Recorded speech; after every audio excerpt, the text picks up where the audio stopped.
let's visit the May Day celebrations at Ryedale Folk Museum.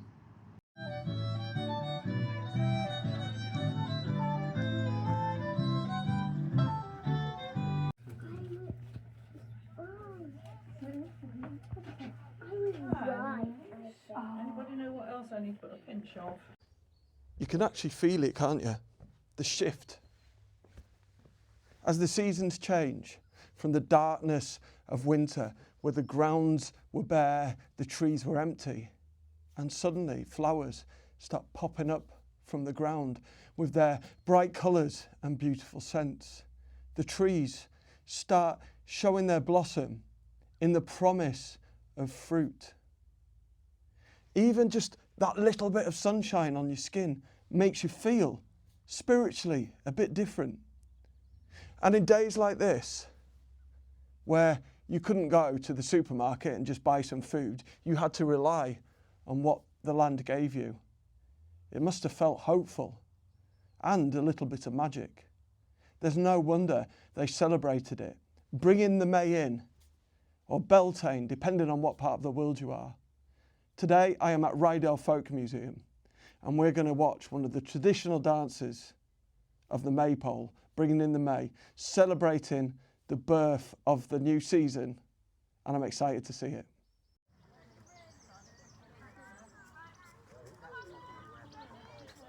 Then those two groups are going to do the same thing, but the other people do it. Keep it gathered up so other people don't. Alright. You alright? In a way. If you take your hands, So you I see, suppose it's not too nip far it like for that. them. It's big enough for them. And that's been happening where they used to normal houses. Well, they would just hang from a tree and just make their own. Exactly, that's right. Their own wax and Yeah. Hello. So Hi. Rosie, Ryedale Folk Museum, here. Yeah, here we are. Is this the first year you've done the... It's the second year? Yeah, so it used to be a really big event in our season. If we go back to the early days of the museum, it was one of the most important days. So we're talking 1960s and 70s. The museum used to be absolutely packed. Over the years, we have done little bits of maypole dancing, but a couple of seasons ago, we got a brand new maypole. It's just been painted for this season Beautiful. as well. So we had a bit of a trial last year, and then this year we've gone bigger. Fantastic. So tell me about the tradition of the maypole dancing, where it comes from, and this time of year in particular. The history. So this time of year has always been traditionally seen as a very magical time. People love what was known by the Celts as Beltane, the 1st of May. We know that the Romans also had their own festival, so they had a week-long series of events. They had drama, they had games, and they called it Floralia. And it was obviously all about the fact that the season has turned. Things are magical, things are looking beautiful. Traditionally there would have been hawthorn in the hedges. And it was the night of the year where fairies were supposed to be around, May Day and the eve before, and of course Midsummer later on. Those were kind of two important evenings, so they were always very, very magical in the folk calendar. And they seem to be the times of year when people have always wanted to naturally celebrate. We believe that there might have been a bit of a lull in the farming year, so it's when things just very briefly quietened down. It's also, you imagine, we're not actually very far after Easter now. So if you're thinking people had just made it through Lent, they'd been fasting, medieval period, it would have been bleak, it would have been hard, and they wanted to celebrate as they emerged into spring.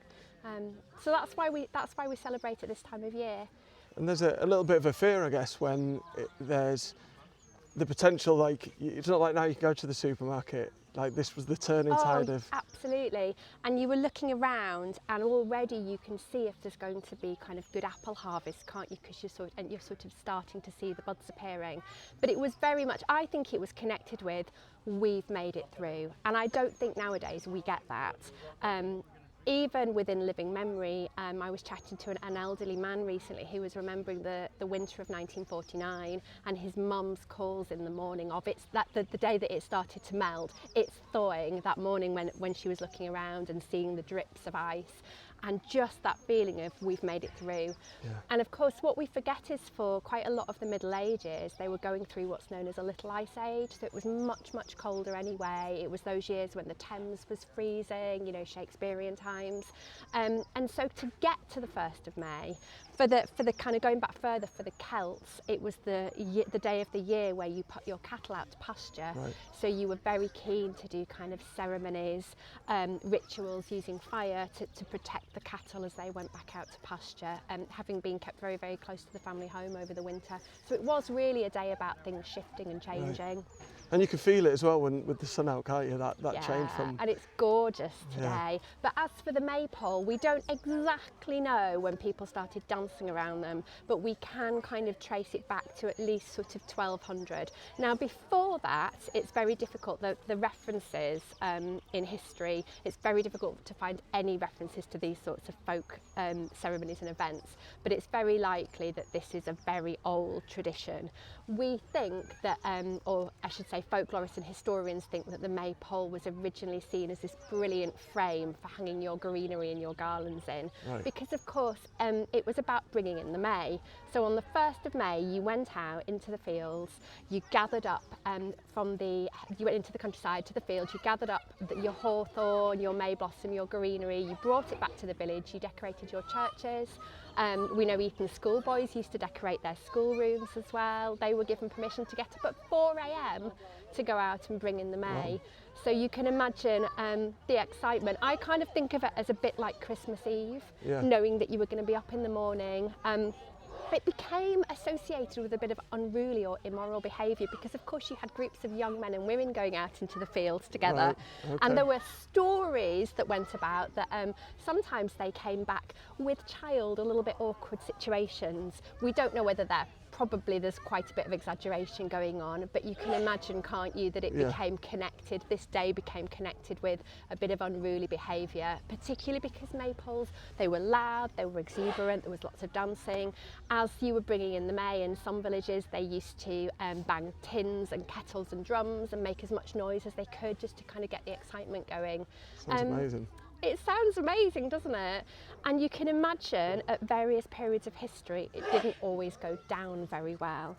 So kind of around the period of the Long Parliament, we're sort of talking Puritans, we're talking Oliver Cromwell, who famously didn't like Christmas, also didn't like the maypole, Right. maypole dancing. And so the Long Parliament removed maypoles from villages and they were restored triumphantly with the new monarch, so with the Fantastic. restoration. No, brilliant. Yeah. And do we know, or is it lost to time, whether the movements or everything have some magical part to it, or is it purely celebration? Well, I suspect it was about celebrating, it was about letting loose. And with so many folk traditions, it was about the kind of 1 or 2 days of the year when you were allowed to do whatever you wanted. And so you often get misrule, you get specific ceremonies at various times of the year where you kind of say, we don't care what authority want us to do. This is about us having a really good time and revelry and singing and dancing. But I think given that May has such magical connections, it would have felt particularly special. You know, the women had been out making garlands, they'd been out collecting Maydew, which was seen as having these magical properties. The children had been up, you know, like Christmas morning since 4 a.m, making as much noise, seeing in, you know, the new day. And I think it would have felt very special, but we can't say, there's no evidence that the dances meant anything. Right. People used to say that they were perhaps connected with kind of pagan fertility rites. We can't trace that in the records. So it's, yeah. And there's maybe a misguided fear on social media that we're kind of losing our culture. Why is it really important to support Ryedale Folk Museum and traditions like this? I think people love to look back at how we celebrate traditionally. I think it is about being in touch with our heritage. You know, it's dances and music are living heritage. You actually get to enact them like the people before us did. Now, we don't know how long these dances have been around. We know a lot of them were Victorian inventions as part of the Victorian revival of May Day, but even that's pretty special, isn't it? Because I always remember that it was the Victorians who had seen huge upheaval in their own lifetimes. They'd seen urbanisation, urbanisation. They'd seen their villages and countryside emptied. Ryedale, we had huge population loss as people were moving to London, they were moving to Leeds and to Bradford to the factories. And so things had changed around here. And so I kind of think, well, no wonder they wanted to look back and celebrate and have maypole dancing and try and revive these traditions. And actually, I think nowadays we can relate to that. And it's nice to see that there's a revival going on again.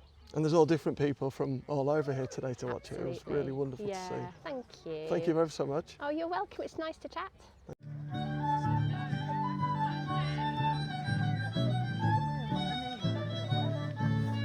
Stop.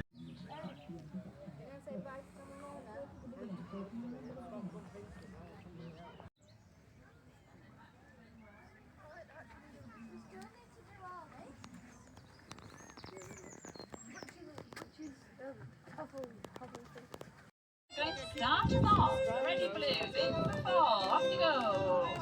And back out, come back out. And now go in for 8. 1, 2, 3. And out again, all the way out. Now the red ribbon's going in for 4. And out.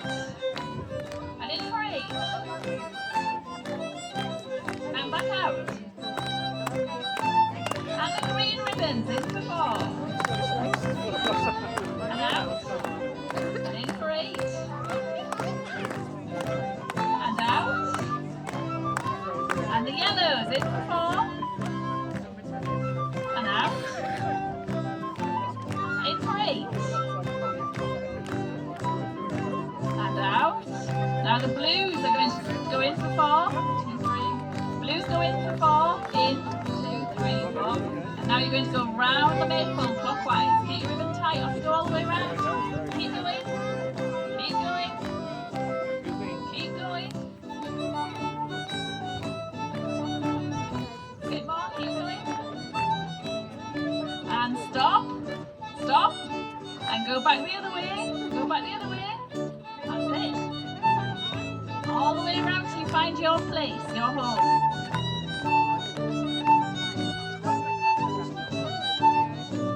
Now the red ribbon's going next, in for 4. Round you go. All the way round, keep going.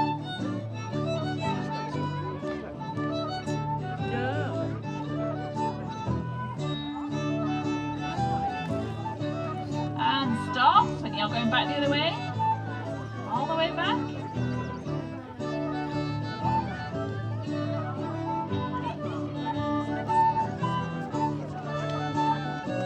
And now the green ribbons in for 4. And turn and off you go.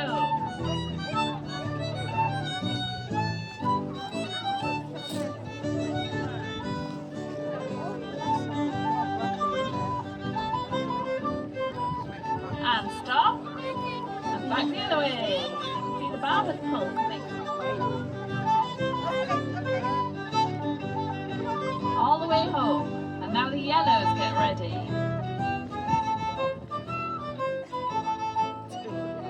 Yellows in for 4. And off you go.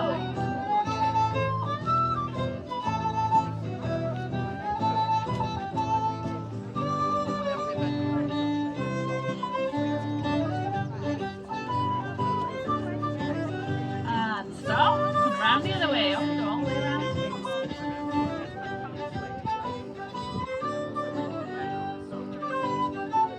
And when they get home, we're going to have 2 colours. We're going to have blue and green in a minute. So blue and green in for 4. And off you go. Keep your ribbon tight. Off you go. Don't overtake anybody. All the way around. Skip, skip, skip.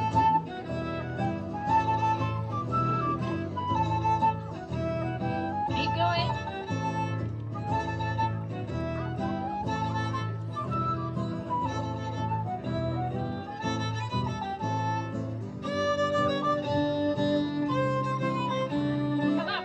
Amazing. And stop, turn and go back the other way.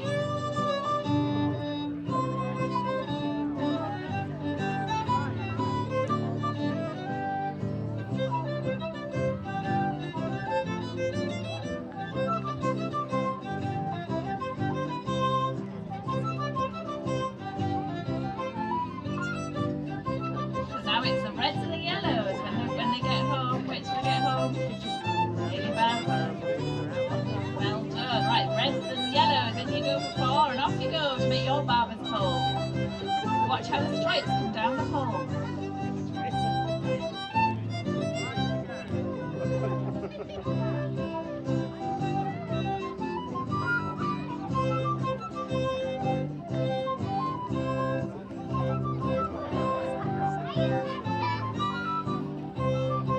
And stop and turn, and off you go back the other way.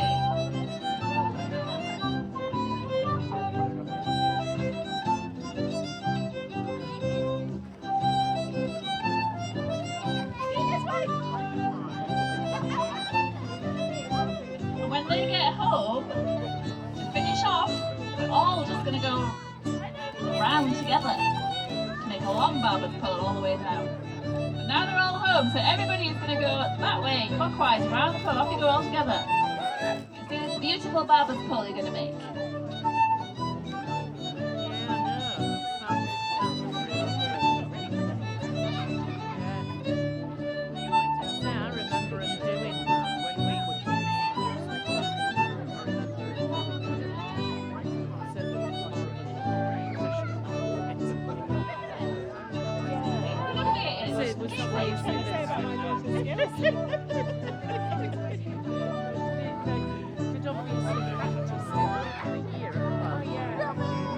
And stop, turn, and go back the other way so we don't wind our pole.